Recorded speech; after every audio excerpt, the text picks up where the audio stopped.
के साथ है। आगे ऐसी घटना न हो, उस पर कड़े कदम होने चाहिए, वहाँ की सरकार की जिम्मेदारी बनती है। और विपक्ष का जो आवाज है, इन लोगों का कोई बोलने का हक नहीं है, क्योंकि ये लोग अपराधियों की जो जड़ है वो पिछली सरकारों के समय की व्यवस्था की पैदाइश है। अगर पिछली सरकारों ने इस जड़ों को खत्म कर दी होती तो आज शायद इतनी मेहनत नहीं करती। तब भी बहुत लगाम लगा देश के अपराधीकरण पर, माफियाओं पर, दहशतगर्दों पर इतने थे, बहुत लगाम लगाया।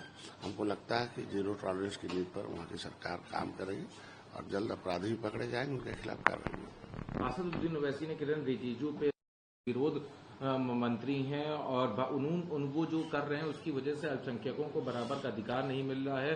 भारत में मुसलमानों की स्थिति बंधकों जैसी है, आम नागरिकों की तरह नहीं है। तो इसके जिम्मेदार तो ओवैसी हैं, इनकी जिम्मेदार तो कांग्रेस है, सपा बसपा है। मुसलमानों का वोट के ठेकेदार तो यही हैं। तो सच्चर कमेटी की रिपोर्ट में गरीबी कौन बढ़ाया? भाजपा तो बढ़ाया नहीं है।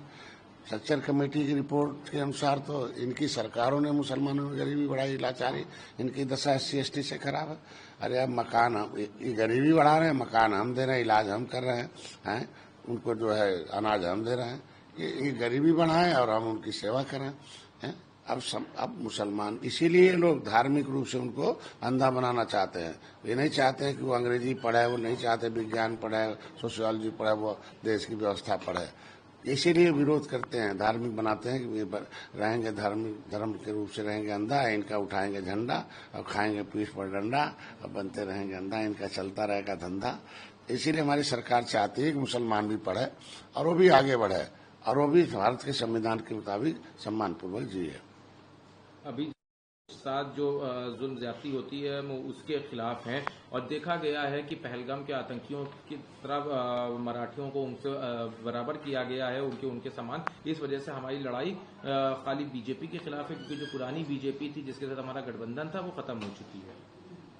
देखिए, विचारधाराओं से पार्टी चलती है, विचारधाराओं से पार्टी खत्म हो जाती है। जब इनके उद्धव ठाकरे का जब शुरू में शिवसेना था, वो विचारधारा हिंदुत्व की थी और हिंदू में सब लोग थे और इस तरह में कोई भेदभाव नहीं था जातियों का, है। सभी जाति को वसुधैव कुटुंबकम की उस विचारधारा के हिसाब से काम होता था।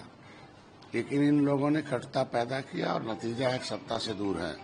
तो आज के दिन में अगर सत्ता में रहना है तो सबको साथ लेकर चलना है और संविधान के मुताबिक कोई भी जातियों का भेदभाव नहीं होना चाहिए, ये नियम है।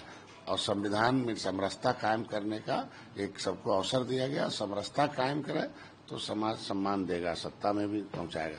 अगर समरसता बिगाड़ेंगे तो सत्ता से दूर रहेंगे, ये सिद्धांत है राजनीति का।